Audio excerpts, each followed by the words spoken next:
किताबें करती हैं बातें।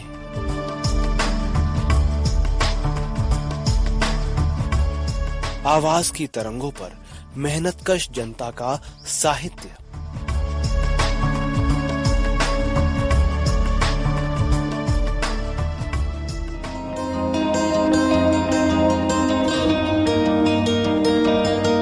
सहकार रेडियो के सभी श्रोताओं को सुनीता पन्ना का नमस्कार। क्रांतिकारी शिव वर्मा द्वारा लिखी गई पुस्तक श्रृंखला मार्क्सवाद परिचय माला की तीसरी पुस्तक लेकर हाजिर हूँ। लीजिए सुनिए इसकी चौथी कड़ी। जनता की लोकशाही। 1945 से पहले तक हम जनवाद की दो ही शक्लों से परिचित थे, पूंजीवादी जनवाद और समाजवादी जनवाद।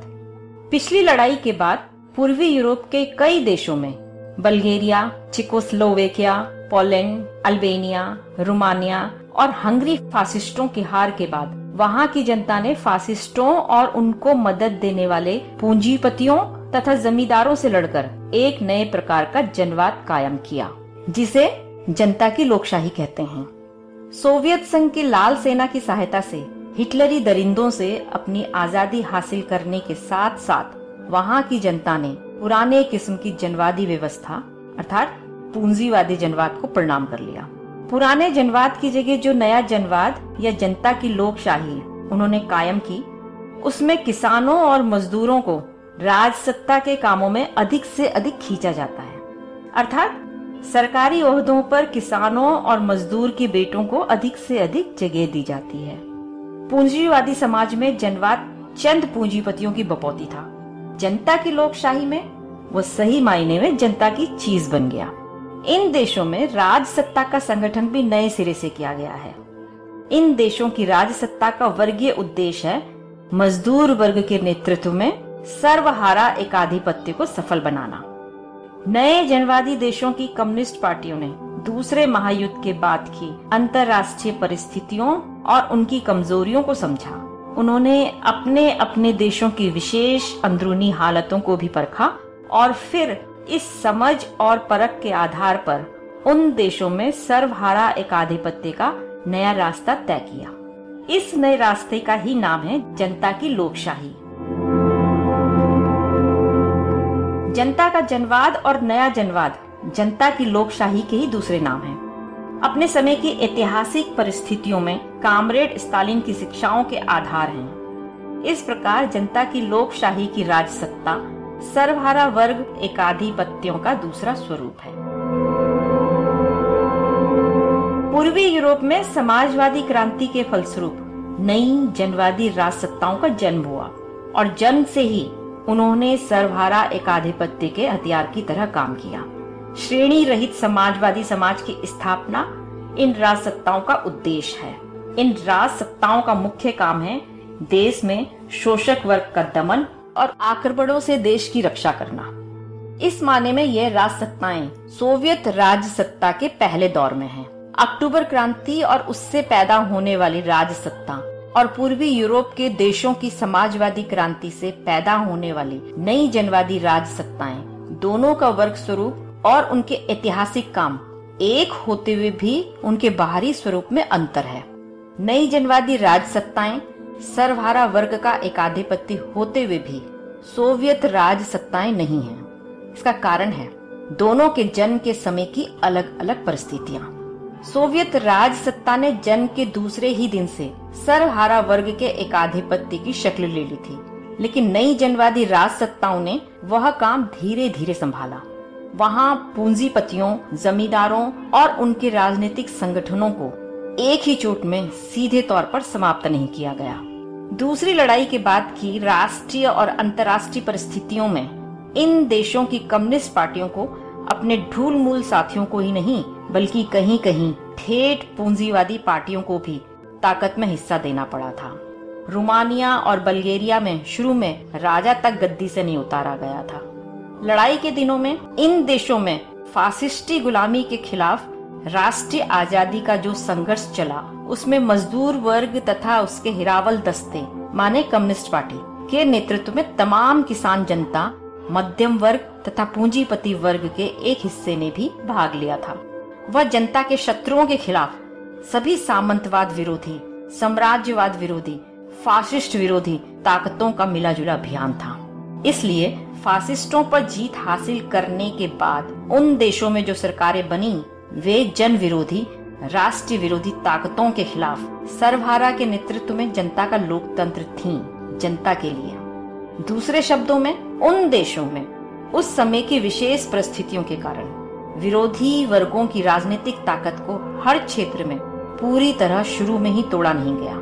यही कारण है कि शुरू में वहां रूस के मुकाबले सामाजिक परिवर्तन धीमा रहा। सोवियत राज सत्ता और जनवादी राज सत्ता के बाहरी स्वरूप में उस समय जो अंतर दिखाई पड़ता था, उसके पीछे यही ऊपर कही गई ऐतिहासिक परिस्थितियां थीं। इस बाहरी अंतर के बावजूद दोनों समाजवादी राज सत्ताएं हैं जिनका वर्ग चरित्र एक है। दोनों सर्वहारा वर्ग के एकाधिपत्य का काम करती हैं। चीन में नया जनवाद। क्रांति के बाद चीन में जो राज सत्ता स्थापित हुई थी वो पूर्वी यूरोप के नए जनवादी देशों की राज सत्ता से भिन्न थी। पूर्वी यूरोप की राज सत्ताएं समाजवादी राज सत्ताएं थीं जो सर्वहारा वर्ग के एकाधिपत्य का काम करती थीं। लेकिन चीन के मजदूरों, किसानों, मध्यम वर्गियों, राष्ट्रीय पूंजीपतियों और देशभक्त जनवादी तत्वों के संयुक्त जनवादी मोर्चे की राज सत्ता थी और इस माने में वह जनता का लोकशाही एकाधिपत्य था। कुछ लोग सवाल करते हैं कि क्रांति के बाद चीन में सर्वहारा वर्ग का एकाधिपत्य या समाजवादी राज सत्ता न कायम करके जनता की लोकशाही का रास्ता क्यों अपनाया गया। इस सवाल का जवाब चीन की उस समय की सामाजिक परिस्थितियों में मिलता है। क्रांति से पहले चीन अर्ध औपनिवेशिक और अर्ध सामंती देश था। वहां की जनता का अधिकांश हिस्सा सामंतवादी शोषण का शिकार था और देश की सारी अर्थनीति साम्राज्यवादियों के शिकंजे में थी। उस हालत में चीन के सर्वहारा वर्ग का पहला काम था चीनी जनता को सामंती शोषण से छुटकारा दिलाना और देश को साम्राज्यवादी ताकतों की गुलामी से आजाद करना। गुलाम देश का सर्वहारा देश को आजाद करके ही समाजवाद कायम करने की बात कर सकता है। अगर घर अपना होते हुए भी अपने कब्जे में न हो तो उसकी सफाई या फिर से बनवाने की बात करने से पहले मुख्य काम उस पर अधिकार जमाने का होता है। यही हाल देश का है। उपनिवेशक देश में पहला सवाल होता है साम्राज्यवादियों के चुंगल से देश को छुड़ाकर उस पर अधिकार जमाने का, देश को आजाद करने का। चीन की उस सामंतवाद विरोधी, साम्राज्यवाद विरोधी लड़ाई में, उस स्वाधीनता संग्राम में कुछ एक प्रतिक्रियावादी जन विरोधी तत्वों को छोड़कर सबका फायदा था। किसान जमीन चाहते थे, वे सामंती शोषण से परेशान थे। बेरोजगारी और महंगाई से मध्यम वर्ग की कमर टूटी जा रही थी। राष्ट्रीय पूंजीपति अर्थात मंझोले और छोटे पूंजीपति भी साम्राज्यवादियों और बड़े दलाल पूंजीपतियों के मुकाबले सर नहीं उठा पा रहे थे। इसलिए इन सभी वर्गों ने क्रांति में सर्वहारा वर्ग का साथ दिया। ये सही है कि राष्ट्रीय पूंजीपति वर्ग ने शुरू से आखिर तक एक जैसा साथ नहीं दिया। वो कभी ढुलमुलाया, कभी तटस्थ रहा, कभी विरोधी कैंप में गया, लेकिन वहां की कम्युनिस्ट पार्टी की सही नीति के कारण इस वर्ग ने भी देश की आजादी की लड़ाई के अंत में जनता के पक्ष का समर्थन किया। इस प्रकार चीनी क्रांति की जीत सिर्फ सर्वहारा वर्ग की ही जीत नहीं थी, वह चीनी जनता के विशाल संयुक्त जनवादी मोर्चे की जीत थी।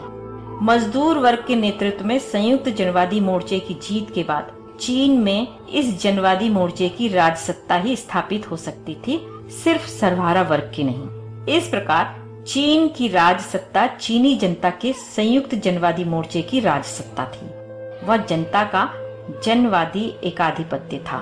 जनता की लोकशाही का यह रास्ता सिर्फ चीन ही नहीं बल्कि सभी औपनिवेशिक तथा अर्ध औपनिवेशिक देशों का रास्ता है। चीनी जनता की लोकशाही का उस समय फौरी काम चीन में समाजवाद कायम करना नहीं था।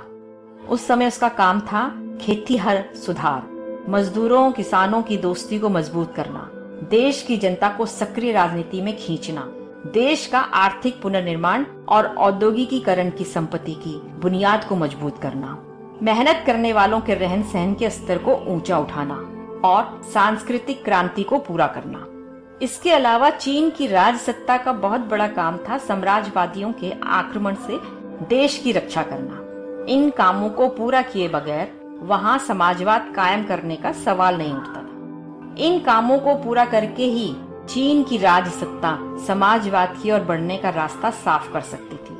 औपनिवेशिक देश में समाजवाद की तरफ आगे बढ़ने के लिए जनता की लोकशाही पहली शर्त है।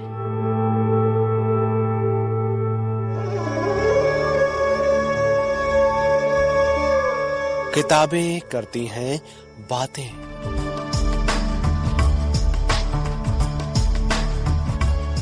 आवाज की तरंगों पर मेहनतकश जनता का साहित्य